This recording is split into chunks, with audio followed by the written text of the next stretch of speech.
नमस्कार. मी प्रतीक्षा जोशी आपल्या सर्वांचे पुन्हा एकदा स्वागत करते.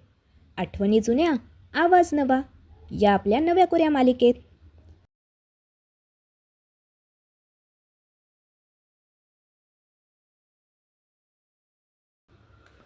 मुळांची तक्रार.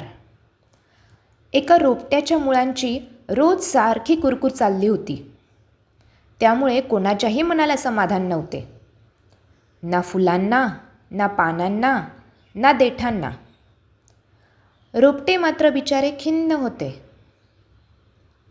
कुरकुर करत मुळे म्हणत, तुम्ही सगळ्यांनी मारे या मोकळ्या हवेत हसावं, खेळावं आणि आम्ही मात्र सदानकदा जमिनीत तोंड खुपसून गाडून घ्यावं. आम्हाला नाही वाटत हौस तुमच्यासारखी मोकळ्या हवेत खेळायची. हे ऐकताच रोपट्याचा एक देठ म्हणाला, मोकळ्या हवेत येऊन पहा ना. उन्हाची चपराक बसली म्हणजे भोवळ येईल, भोवळ. एका दिवसात तुमची तोंड सुकून जातील. लगेच दुसरा देठ म्हणाला, तुम्हाला आमची नुसती मोकळी हवा दिसते. वर येऊन बघा. ऊन लागलं म्हणजे म्हणाल, नको रे बाबा ही मोकळी हवा. हे ऐकून मुळे संतापली.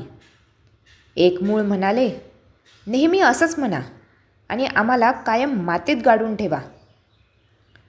लगेच दुसरे मूळ बोलले, बरं, या मातीत तरी आम्हाला काही घटकाभर विश्रांती आहे का?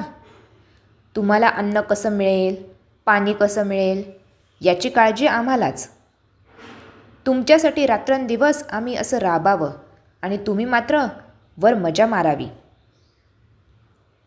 खाली वाकून पाने म्हणाली, आहा हा, म्हणे रात्रंदिवस राबता आणि आम्ही काय नुसती मजा मारतो. तुम्ही जमिनीतून जेवढं अन्न पुरवता तेवढंच आम्ही उन्हातून पुरवतो. आम्ही काही नुसती मजा मारत नाही म्हटलं. लगेच फुलांनीही मध्ये तोंड घातले. ती मुळांना म्हणाली, बाबांनो, या अशा भांडणानं कुणाचं बरं झालं आहे? खरं बोलायचं तर आपण सगळेच काम करतो. मुळांना हे पटले नाही. ती म्हणाली, ते काही नाही. जन्मभर आम्ही काय जमिनीत गाडूनच घ्यावं? आमच्या जीवावर तुमची चंगळ. काही झालं तरी आम्ही जमिनीवर येणार. बिचारी फुलं म्हणाली, आमचं पटत नाही तर काय करणार?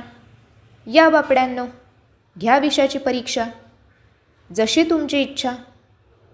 मुळांची ती इच्छा पूर्ण होण्याचा योग लवकरच जुळून आला. एके दिवशी त्या रोपट्याभोवती माळी आळे करत होता. चुकून त्याच्या हातून रोपट्याची मुळे उघडी पडली. मुळांना फारच आनंद झाला.